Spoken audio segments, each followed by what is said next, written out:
ሰላም ሰላም ውድ የቻናሌ ቤተሰቦች እንዴት ናችሁ? ዛሬ እጅግ በጣም የሚያሳዝንና ልብ የሚነካ ዜና ተሰምቷል። የዛሬ አመት ልክ ግንቦት 29 2017 ዓመተ ምህረት ማለት ነው። እቺ በቪዲዮ ላይ የምናያት ወጣት እጅግ በጣም የምታሳዝን ልጅ ናት። ነገር ግን በመኖሪያ ቤቷ ከሶስተኛ ፎቅ ላይ ስልክ እያናገረች በድንገት ወድቃ እጅግ በጣም በሚያሳዝን ሁኔታ ክፉኛ የሆነ አደጋ ገጥሟት ማለት ነው። ለአንድ አመት ሙሉ በራሷ መመገብና በራሷ መቀመጥ ሳትችል አንድ አመት ሙሉ ማለት ነው አልጋ ላይ በተኛችበት አባቷ እያስታመሙ ኢሌኒ ገብረ መድህን ነው ስሟ። ምናልባትም በቲክቶክ ላይ ከዚያም በፊት ትታወቃለች። እጅግ በጣም ነው የምታሳዝነው። ወድቃ በደረሰባት አደጋ አባቷ ገብረ መድህን መኮንን እጅግ በጣም ነው የሚያሳዝኑት። እሳቸውም ከዚህም በፊት የኢትዮጵያ ሕዝብ እንዲረዳቸው በጸሎትም በገንዘብም እንዲያግዛቸው ጥሪ አስተላልፈው ነበረ። ሕዝቡም በእውነት የሚችለውን ያህል በጸሎትም በገንዘብም አግዟት ለአንድ አመት ያህል በአልጋ ላይ ስትታመም ቆይታለች። ነገር ግን ልክ በአመቷ ዘንድሮ 2018 ዓመተ ምህረት ከዚህ ዓለም በሞት ተለይታለች። በጣም ነው የምታሳዝነው። አባቷ እጅግ በጣም ነው እሳቸው የተናገሩበት ቪዲዮ ስናይ የሁላችንም ልብ ነው የተነካው። በጣም ነው የምታሳዝነው።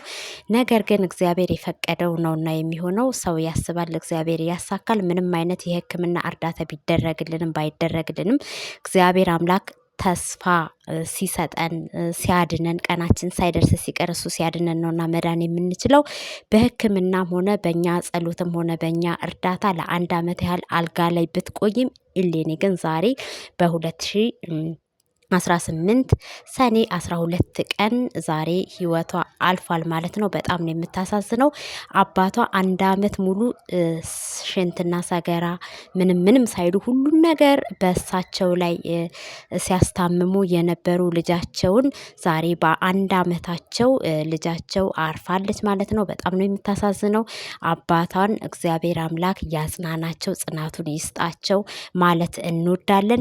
እንዲሁም ደግሞ በጣም የሚያሳዝን ይህ በምስሉ ላይ የምታዩት የ14 አመት ልጅ ገና ትንሽዬ ህፃን ልጅ ማለት ነው። የ8ኛ ክፍል ተማሪ ነው። እሱ ደግሞ በጣም የሚያሳዝነው ሁለት የእሱ ታናናሽ ወንድሞች አሉት።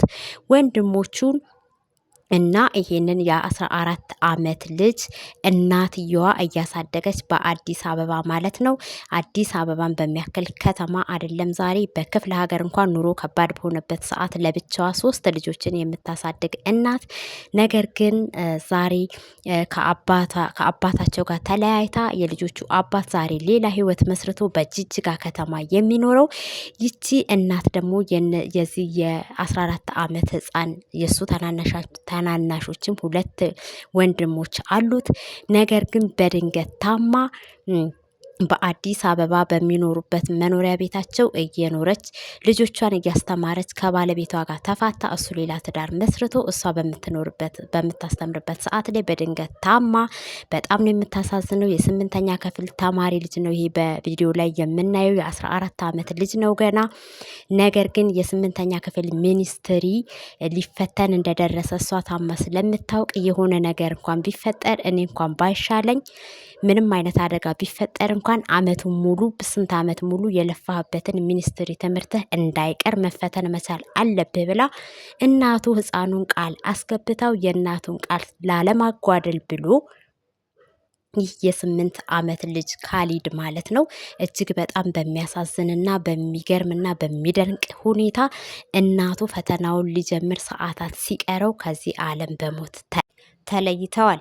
ነገር ግን እሳቸው ታመው ሳለ ምንም አይነት ነገር ቢፈጠር እንኳን ይሄንን ሁሉ አመት የለፋህበት ትምህርት ፈተና እንዳይቋረጥ ብለው ቃል አስገብተውት ስለነበረ ይህ የ14 አመት ልጅ የ8ኛ ክፍል ተማሪ የእናቱን ቃል ጠብቆ የእናቱን አስክሬን በቤት አስቀምጦ ጠዋት ሄዶ ፈተናውን ተፈትኖ መጥቷል።